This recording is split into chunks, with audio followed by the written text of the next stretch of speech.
Hello दोस्तों, आइए online study YouTube channel में आपका स्वागत है। दोस्तों, आज की इस वीडियो में हम यूपी टेट 2026 के लिए पर्यावरण अध्ययन यानी कि ईवीएस के 30 महत्वपूर्ण प्रश्नों को हल करेंगे। तो आप इस वीडियो को एंड तक ज़रूर देखिए, ये वीडियो आपके एग्जाम के लिए महत्वपूर्ण होने वाली है। तो चलिए वीडियो शुरू करते हैं।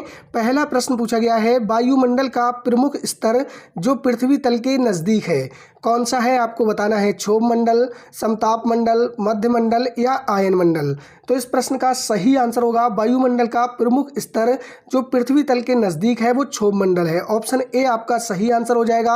आपको याद रखना है, पृथ्वी के वायुमंडल को तापमान और विशेषताओं के आधार पर 5 प्रमुख स्तरों में विभाजित किया गया है। ठीक है, जो पृथ्वी की सतह से ऊपर की ओर इस प्रकार हैं: क्षोभ मंडल, समताप मंडल, मध्य मंडल, आयन मंडल और बाहिर्मंडल। ठीक है, जो सबसे पास में है वो क्षोभ मंडल है और जो सबसे दूर है वो कौन सा है? बाहिर्मंडल है। ठीक है, अब बात करें क्षोभ मंडल की, तो आपको याद रखना है सभी मौसमी घटनाएं क्षोभ मंडल में होती हैं। इसमें सर्वाधिक गैसों का मिश्रण पाया जाता है। ठीक है, बात करें समताप मंडल की, तो आपसे पूछा जाता है ओजोन परत कौन से मंडल में पाई जाती है? तो समताप मंडल में। ठीक है, और ये जो मंडल है ये हवाई जहाज़ों की उड़ान के लिए आदर्श माना जाता है। कौन सा? समताप मंडल। ठीक है, तो इस प्रश्न का जो सही आंसर है वो ऑप्शन ए होगा, क्षोभ मंडल। बात करें अगले प्रश्न की, प्रश्न नंबर 2 में पूछा गया है, दूध से दही बनने की प्रक्रिया को कहते हैं प्रकाश संश्लेषण, आसवन, किण्वन या स्टेरिलाइजेशन। तो इस प्रश्न का जो सही आंसर होगा, दूध से दही बनने की प्रक्रिया को किण्वन यानी कि फर्मेंटेशन कहा जाता है। दूध में उपस्थित लैक्टोबैसिलस नामक जीवाणु दूध की लैक्टोज शर्करा को लैक्टिक अम्ल में बदल देते हैं। ठीक है, तो इस प्रश्न का सही आंसर कौन सा होगा? किण्वन हो जाएगा। ठीक है, बात करें प्रकाश संश्लेषण की, तो आपको याद रखना है प्रकाश संश्लेषण की प्रक्रिया में पेड़ पौधे अपना भोजन बनाते हैं। ठीक है, तो इस प्रश्न का सही आंसर सी होगा। बात करें अगले प्रश्न की, प्रश्न नंबर 3 में पूछा है, सरिस्का राष्ट्रीय उद्यान अवस्थित है। आपको बताना है सरिस्का राष्ट्रीय उद्यान कहाँ पे है? पश्चिम बंगाल में, गुजरात में, राजस्थान में या असम में। तो इस प्रश्न का सही आंसर हो जाएगा राजस्थान के अलवर जिले में स्थित है सरिस्का राष्ट्रीय उद्यान। ठीक है, तो आपका जो सही आंसर होगा वो कौन सा हो जाएगा? ऑप्शन सी हो जाएगा, राजस्थान में। ठीक है, बात करें पश्चिम बंगाल की, तो आपको याद रखना है सुंदरबन राष्ट्रीय उद्यान पश्चिम बंगाल में स्थित है। बात करें गुजरात की, तो गिर राष्ट्रीय उद्यान जो स्थित है वो गुजरात में है और असम में काजीरंगा राष्ट्रीय उद्यान स्थित है। ठीक है, ऑप्शन सी आपका बिल्कुल सही आंसर होगा इस प्रश्न का। बात करें अगले प्रश्न की, प्रश्न नंबर 4 में पूछा गया है, एगमार्क का संबंध है गुणवत्ता से, पैकेजिंग से, संसाधन से या उत्पादन से। तो इस प्रश्न का सही आंसर होगा एगमार्क का संबंध है गुणवत्ता से। ठीक है, ऑप्शन ए आपका बिल्कुल सही आंसर होगा। एगमार्क का संबंध कृषि उत्पादों की गुणवत्ता और शुद्धता से है। एगमार्क भारत में कृषि उत्पादों पर प्रयुक्त एक प्रमाणन चिन्ह है। ठीक है, आपको याद रखना है ऑप्शन ए आपका बिल्कुल सही आंसर होगा। बात करें अगले प्रश्न की, प्रश्न नंबर 5 में पूछा है, पृथ्वी की भूपर्पटी में सबसे ज्यादा पाए जाने वाली धातु कौन सी है? जिंक, तांबा, एल्यूमिनियम या लोहा। आपको बताना है पृथ्वी की भूपर्पटी में सबसे ज़्यादा कौन सी धातु पाई जाती है। ठीक है, तो इस प्रश्न का सही आंसर होगा सबसे ज़्यादा जो पाई जाती है एल्यूमिनियम। ठीक है, ऑप्शन सी बिल्कुल सही आंसर हो जाएगा और इसके बाद कौन सी है? लोहा। ठीक है, ये आपको याद रखना है। बात करें अगले प्रश्न की, प्रश्न नंबर 6 में पूछा है, हमारे देश में वन महोत्सव दिवस मनाया जाता है 2 अक्टूबर को, 1 जुलाई को, 10 अगस्त को या 1 दिसंबर को। तो आपको याद रखना है भारत में वन महोत्सव हर साल जुलाई के प्रथम सप्ताह में मनाया जाता है। कब मनाया जाता है? जुलाई के प्रथम सप्ताह में मनाया जाता है। इसकी शुरुआत 1 जुलाई से होती है। तो ऑप्शन के अनुसार जो आपका आंसर होगा वो कौन सा हो जाएगा? ऑप्शन बी हो जाएगा। ठीक है, 1 जुलाई। आपको याद रखना है 1 दिसंबर को विश्व एड्स दिवस मनाया जाता है। ठीक है, बात करें अगले प्रश्न की, प्रश्न नंबर 7 में पूछा है, पत्तियों में हरे रंग की उपस्थिति निम्न में से किस कारण से है? ग्लूकोज के, नाइट्रोजन के कारण, क्लोरोफिल के कारण या ऑक्सीजन के कारण। तो इस प्रश्न का सही आंसर हो जाएगा पौधों की पत्तियों का हरा रंग क्लोरोफिल यानी कि पर्णहरित नामक वर्णक के कारण होता है। ठीक है, तो ऑप्शन सी आपका बिल्कुल सही आंसर हो जाएगा। ऑक्सीजन क्या है? ऑक्सीजन गैस है जो वायुमंडल में लगभग 21% पाई जाती है। ठीक है, नाइट्रोजन गैस वायुमंडल में लगभग 78% पाई जाती है। आपको याद रखना है। बात करें अगले प्रश्न की, प्रश्न नंबर 8 में पूछा गया है, BCG का टीका किसके संरक्षण के लिए होता है? डिप्थीरिया, क्षय रोग, कुष्ठ रोग या टिटनेस। तो इस प्रश्न का सही आंसर हो जाएगा BCG का टीका क्षय रोग यानी कि ट्यूबरक्लोसिस यानी कि टीबी से बचाव के लिए शिशु के शुरुआती दिनों में लगाया जाता है। ठीक है। काली खांसी, डिप्टीरिया और टिटनेस के लिए डीपीटी का टीका लगाया जाता है, आपको याद रखना है। ठीक है। तो इस प्रश्न का जो सही आंसर होगा वो आपका ऑप्शन बी हो जाएगा, क्षय रोग यानी कि टीबी में। ठीक है। बात करें अगले प्रश्न की तो देख सकते हैं प्रश्न नंबर 9 में पूछा है, रेड डाटा बुक में सम्मिलित है विलुप्त हो रहे जीव, सुवेद जीव, आपत्तिग्रस्त जीव या इनमें से सभी। तो इस प्रश्न का सही आंसर हो जाएगा, रेड डाटा बुक में सम्मिलित हैं विलुप्त हो रहे जीव, सुवेद जीव, आपत्तिग्रस्त जीव, ये सभी हो जाएगा। तो ऑप्शन डी आपका बिल्कुल सही आंसर हो जाएगा। रेड डाटा बुक एक दस्तावेज है जिसमें विलुप्त, संकटग्रस्त, दुर्लभ पौधों और जीवों की प्रजातियों का विवरण होता है। ठीक है, जो IUCN द्वारा जारी किया जाता है। तो ऑप्शन डी आपका बिल्कुल सही आंसर होगा। बात करें अगले प्रश्न की, प्रश्न नंबर 10 में पूछा गया है, नगर निगम द्वारा कौन सा कर लगाया जा सकता है? गृह कर, चुंगी कर, मनोरंजन कर या उपरोक्त सभी। तो दोस्तों नगर निगम द्वारा गृह कर, चुंगी कर, मनोरंजन कर तीनों ही लगाए जा सकते हैं। तो ऑप्शन डी आपका बिल्कुल सही आंसर हो जाएगा, उपरोक्त सभी। दोस्तों यदि अभी तक आपने इस वीडियो को लाइक नहीं किया है तो वीडियो को लाइक और चैनल को सब्सक्राइब जरूर कर लीजिए। बात करें अगले प्रश्न की, पूछा है, निम्नलिखित राज्यों के समूह में से किस एक समूह के समुद्र तट अरब सागर पर हैं? आंध्र प्रदेश, तेलंगाना, उड़ीसा, केरल, कर्नाटक, पश्चिम बंगाल, तमिलनाडु, आंध्र प्रदेश, कर्नाटक या फिर कर्नाटक, केरल, गुजरात। तो इस प्रश्न का सही आंसर हो जाएगा ऑप्शन डी, कर्नाटक, केरल, गुजरात। ठीक है। भारत के पश्चिमी तट पर अरब सागर स्थित है। अरब सागर से सीमा साझा करने वाले राज्य हैं कर्नाटक, केरल, गुजरात। ठीक है। तो ऑप्शन डी आपका बिल्कुल सही आंसर हो जाएगा। आपको याद रखना है तमिलनाडु और आंध्र प्रदेश मुख्य रूप से बंगाल की खाड़ी की ओर आते हैं। ठीक है। तो ऑप्शन डी आपका बिल्कुल सही आंसर हो जाएगा। बात करें अगले प्रश्न की, प्रश्न नंबर 12 में आपसे पूछा गया है, ग्रीन पीस इंटरनेशनल का मुख्यालय अवस्थित है न्यूयॉर्क में, सिडनी में, एम्स्टर्डम में या नागासाकी में। तो इस प्रश्न का सही आंसर होगा ऑप्शन सी, एम्स्टर्डम में। ठीक है। ऑप्शन सी आपका बिल्कुल सही आंसर हो जाएगा। ग्रीन पीस एक स्वतंत्र वैश्विक अभियानकारी संस्था है। इस संस्था का उद्देश्य वैश्विक स्तर पर पर्यावरण संरक्षण एवं विकास को प्रोत्साहन प्रदान करना है। ठीक है। तो ऑप्शन सी आपका बिल्कुल सही आंसर हो जाएगा। बात करें अगले प्रश्न की, प्रश्न नंबर 13 में पूछा है, LPG के संदर्भ में क्या सत्य नहीं है? LPG यानी कि लिक्विफाइड पेट्रोलियम गैस। ठीक है। तो यहाँ पे आप देख सकते हैं ये एक अच्छा स्वच्छ ईंधन है, बिल्कुल सही है। ये उच्च ऊष्मीय मान का है, ये भी बिल्कुल सही है।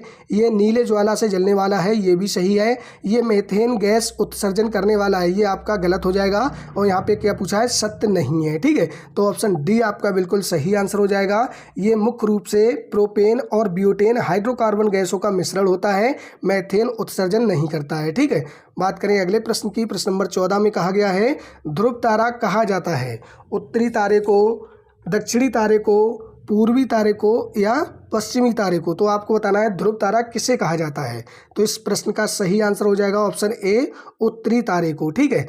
ध्रुव तारा आकाश में हमेशा उत्तर दिशा की ओर चमकता हुआ दिखाई देता है। ऑप्शन ए आपका बिल्कुल सही आंसर हो जाएगा, इसलिए उत्तरी तारे को ध्रुव तारा कहा जाता है। ठीक है। बात करें अगले प्रश्न की, प्रश्न नंबर 15 में पूछा है, निम्नलिखित में से कौन सा जैव मंडल का अजैविक घटक है? कौन सा घटक पूछा है? अजैविक घटक पूछा है। ठीक है।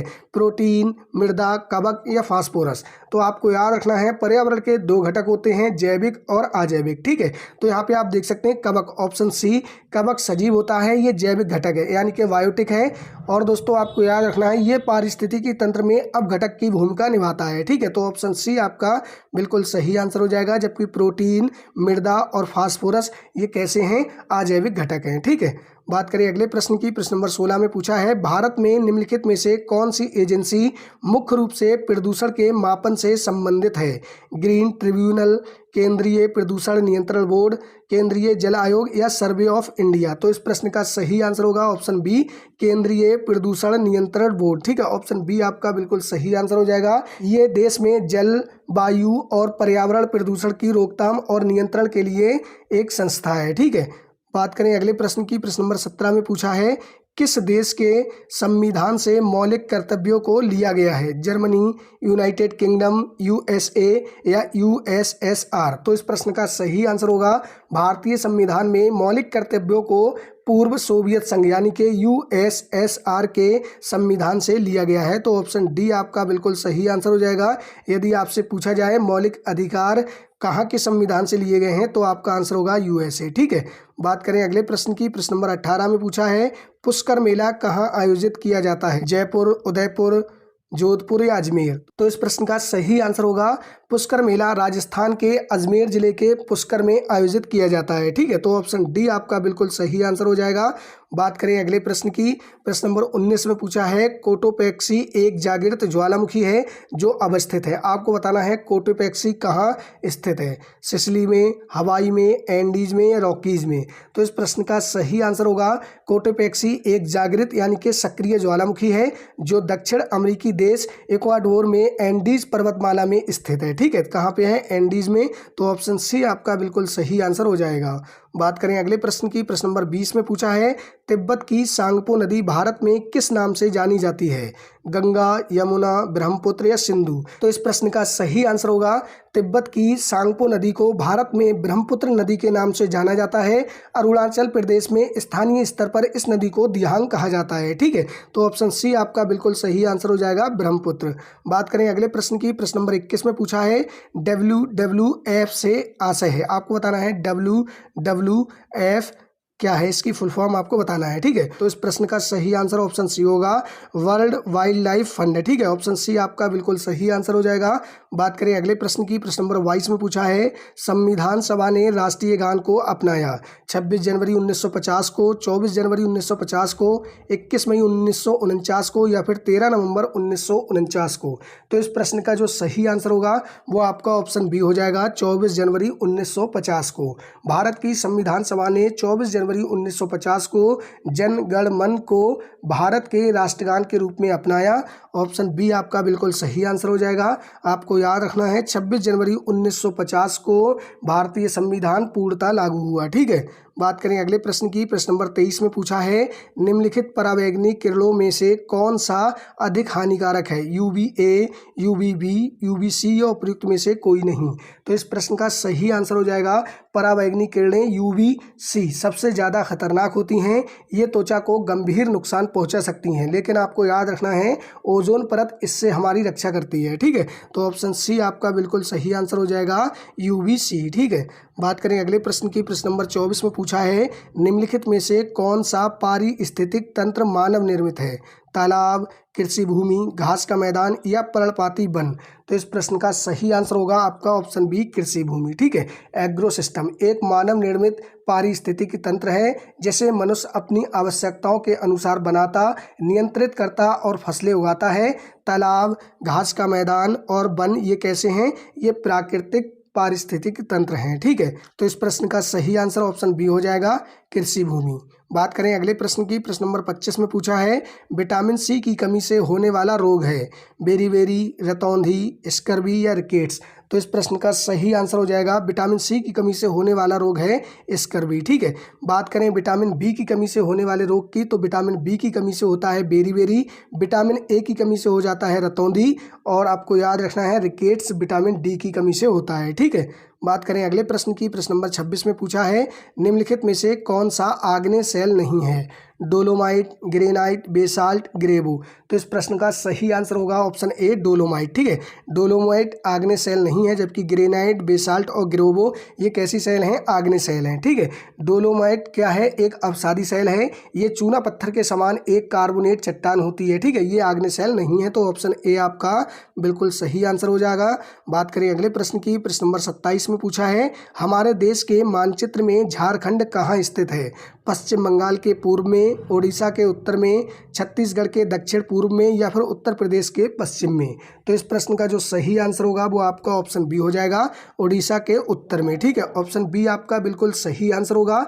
भारत के मानचित्र में झारखंड राज्य ओडिशा के ठीक उत्तर में स्थित है। ठीक है, पश्चिम बंगाल के पूर्व में है तो ये गलत हो जाएगा क्योंकि पश्चिम बंगाल के पश्चिम में है। ठीक है, ऑप्शन बी आपका बिल्कुल सही आंसर होगा।